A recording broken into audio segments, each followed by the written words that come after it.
நாளாக சளி இருக்குது டாக்டர், கொஞ்சம் உடம்பு வலி இருக்குது, லேசாக மூக்கில் தண்ணி ஒழுகுது, அமாக்சிசிலின் மாத்திரை போட்டேன் சரியாகலை அப்படின்னு சொல்லிட்டு வருவாங்க.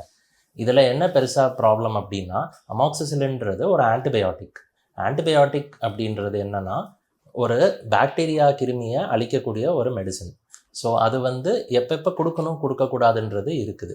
ஸோ ஆன்டிபயோட்டிக் வந்து ஒரு தேவையில்லாத சுச்சுவேஷனில் கொடுத்தா என்னென்ன ஆகலாம் அப்படின்னா, இப்போ வந்து ஒரு பாக்டீரியாவே இல்லாத இடத்துல ஒரு மெடிசன் கொடுத்தா அது வேலை செய்யாது, ஃபஸ்ட்டு பாயிண்ட். ரெண்டாவது விஷயம், ஒரு தேவையில்லாமல் ஒரு மெடிசன் உள்ளே போகிறனால அதோட சைடு எஃபெக்ட்ஸை மட்டும் வாங்கி கட்டிக்கிறோம்.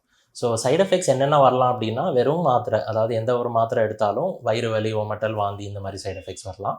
ஒரு சில ஆன்டிபயோட்டிக்ஸுக்கு பொறுத்த வரைக்கும் கிட்னி ப்ராப்ளம், லிவர் இன்ஜுரி இந்த மாதிரி காம்ப்ளிகேட்டட் ப்ராப்ளம்ஸ் கூட வரலாம். அடுத்த முக்கியமான விஷயம் என்னென்னா ஆன்டிபயோட்டிக் ரெசிஸ்டன்ஸ்.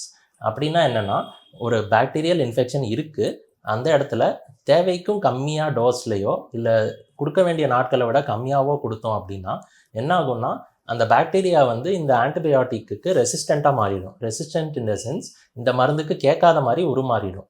ஸோ அந்த சுச்சுவேஷனில் என்ன ஆகும்னா, இருக்கிற இன்ஃபெக்ஷன் ஃப்ளேரப் ஆகிட்டே போகும், கூடிக்கிட்டே போகும். அதே சமயத்தில் அதுக்கான காம்ப்ளிகேஷன்ஸ் டெவலப் ஆகும். அதே சமயத்தில் சப்போஸ் அது குறைஞ்சாலும் நெக்ஸ்ட் டைம் அந்த இன்ஃபெக்ஷன் வர்றப்போ அதே மெடிசனுக்கு கேட்காம போகலாம். இது இல்லாமல் ஒரு இன்ஃபெக்ஷனே இல்லாத ஒரு இடத்துல ஒரு தேவையில்லாமல் ஒரு மெடிசன் எதுக்கு கொடுக்கணும்? ஸோ எப்போ அந்த ஆன்டிபயோட்டிக் கொடுக்கணும் அதை வந்து டாக்டர் டிசைட் பண்ணட்டும். ஸோ ஏதாச்சும் இந்த மாதிரி அறிகுறிகள் இருந்துச்சுன்னா ஒரு டாக்டரை போய் கன்சல்ட் பண்ணி பார்த்துறது நல்லது.